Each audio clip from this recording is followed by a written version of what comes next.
Alrighty guys, it is Qaaman here today, and today we have a major update on Dragon Ball Daima's plot in regards to a recent leak that has been revealed. Now before we continue this video, the first thing we must do is give a direct shout out to Geekdom 101, who is aware that I am making this video before I'm even recording this. So for those of you who are gonna spam, oh you're just stealing Geekdom's work. So without wasting any more time, let's get straight into this video, as I think you guys are going to be really interested to hear how Dragon Ball Daima's plot is, and I'll be honest with you, I have far more hopes for this show after hearing this recent leak. The Dragon Ball Daima plot is going to be focused on demons who want to overthrow the new Demon King. So what you have to remember is that Dabura is gone and they need a new replacement king, and there is a replacement king, but the demons aren't happy with this replacement king, so they basically want to overthrow him and take over for themselves. And we actually saw the demon world very briefly in Dragon Ball Z. For those who don't know, if you don't remember, this was when Gohan was actually fighting against Dabura. Babidi temporarily teleported them there, and that's actually where they were fighting, but we didn't get a chance to see anything else. The interesting thing about this is that they want to create some sort of new entity akin to Majin Buu. Now,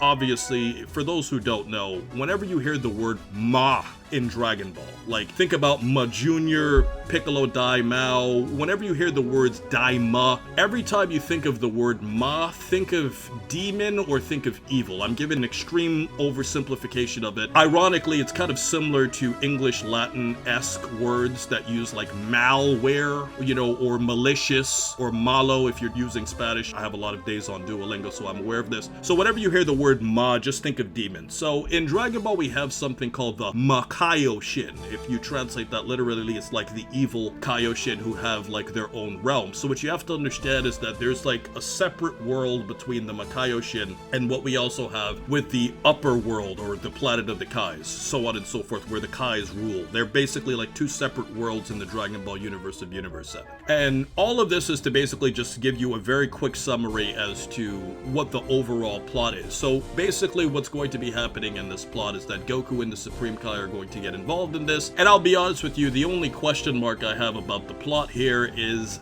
I'm just not buying the Supreme Kai. Listen, I get that a lot of people aren't happy that Goku's becoming a kid again. I get it. You know, we've already seen Kid Goku like 3 times, and then 4 if you're counting like movies and TV specials, right? So I can totally understand where people might not like the initial premise of it, and my only thing is that I think the Supreme Kai sucks. I can do an even deeper video on this, even though I already did a video on this years ago, talking about how he's such a trash character. But the thing that really sucks is that I just don't think that the Supreme Kai is a character that people really care about. But at the same time though, because of who he is, he's really the perfect character for a plot like this, because he is a Kaioshin. So in reality, he's the perfect character for the plot, but do Dragon Ball fans care about him to be a lead alongside Goku? One thing that I could see that could have been cooler, we don't know because the show hasn't given direct details, is that if the show was focused on like Goku and Vegeta, and they have to go on this adventure to like fight against all of these, so it's like Kid Goku and Kid Vegeta, I feel like that would have been a lot more respected by the Dragon Ball fan base. And then the Supreme Kai is kind of like a supplementary character that is like in the background guiding them and giving them advice and giving us commentary, very similar to what we saw like in the early portions of the Buu Saga, where the Supreme Kai was there and he had an impact, but the main characters were really doing their own thing. For him to be like a main side-by-side guy along with Goku, I just feel like that might turn some of the fan base off. But I do think that from the lore perspective of Dragon Ball, that this can really add far more to the franchise itself. Now, I'm gonna be completely honest with you guys, and I've thought this for several months. I just think that Dragon Ball Daima is just not being marketed very well. And I think I speak for the majority of you when I say that it really feels like there's no show that's coming out. The marketing and the updates and the hype for this is so dwindled compared to things that we've seen in the past, that it's like, is a Dragon Ball show really coming out? And the reason I'm saying this, guys, is because I've been doing YouTube for quite a while now, and I remember, because I was making Dragon Ball content before Super existed, so I can compare. When Dragon Ball Super was coming out, the amount of hype that Dragon Ball was getting was on another planet compared to what Daima is getting. And I can understand why, because we had a Dragon Ball show somewhat recently. There hasn't been that long of a hiatus, so getting a new Dragon Ball show doesn't feel as hyped, especially if the plot is going to be, you know, underwhelming from what people are perceiving it to be. You know what I'm saying? And considering the fact that the Dragon Ball manga is on hiatus, that's another thing that we can discuss later on in the video. It just feels like there's no new show. And the fact that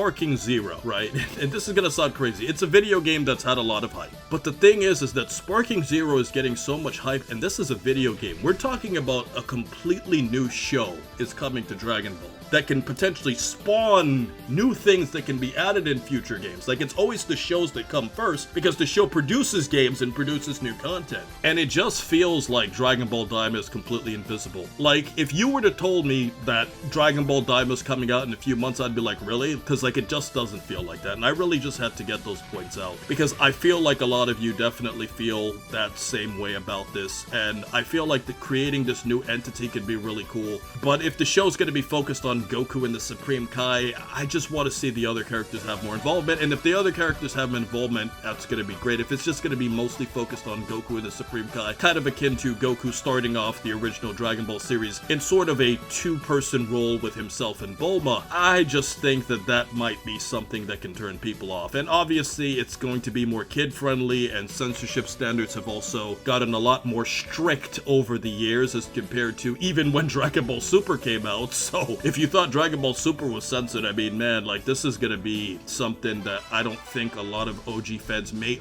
originally want to watch, but I definitely think it's worth a shot considering the fact that I feel like this is going to expand the lore of Dragon Ball in a way that we've never really had a chance to see it. Now, if you look at the video games, we do have Demigra, and for those who don't know, I mean, I'm sure most of you guys know this, but Demigra, and we've had Makaioshin demon-like characters in like side stories like Heroes and stuff like that. So this isn't entirely new to Dragon Ball. If you're also into fanfiction and this kind of stuff with Towa and Mira, like, that's expanded on this type of stuff, but we never actually seen it in a core story. So because of all of those things, I feel like the plot potential for all of this is great. And what you guys have to understand is that when Dabura died, right, and you have to understand there's a difference between hell and the demon world, but when Dabura died, the reason why he didn't go to hell was because Ken Madayao thought that because of who he was in the demon realm, that he would have been a perfect candidate to go to another place like hell, and as a result of that, he sent him to heaven. Now, the anime expanded on this where he actually met up with like the other dead women like Bulma and Chi-Chi and Videl, and as opposed to taking over and being the perfect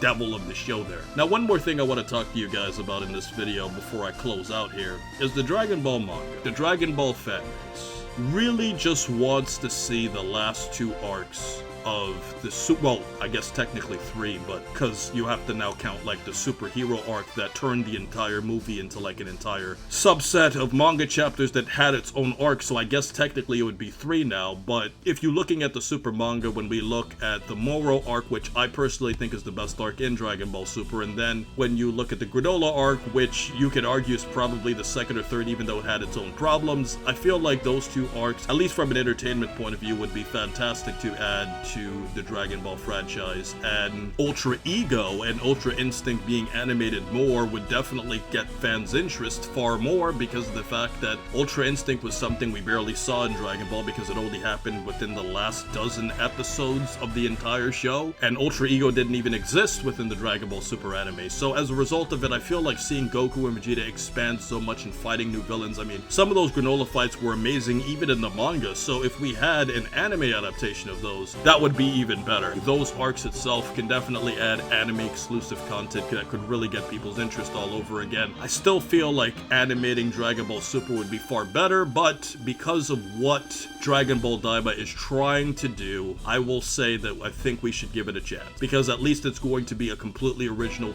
type of story and expand on something we've never really had almost any information on. Now, as a post-edit, I should also mention Black Frieza and the fact that out of all potential Dragon Ball storylines right now, fans are most anticipating his return, because even though Frieza has been rehashed more than literally every villain in the Dragon Ball franchise, and then when you think of Frieza ripoffs like Cooler, or then a character like Chilled, or a character like Frost, that even increases the Frieza-isms within Dragon Ball. Face the facts, guys, Frieza sells because of the history that he's had with a lot of characters, and as a result of it, a lot of fans are still anticipating to see his return. But because we don't know when the manga is going to continue and what direction it's going to go in, and whether or not Black Frieza is going to end up dead, even though he probably should, because the manga was written in a way where it was assumed Frieza's supposed to be dead, we're probably going to have to wait a long time for this. And because of this, this is the best we're probably going to get.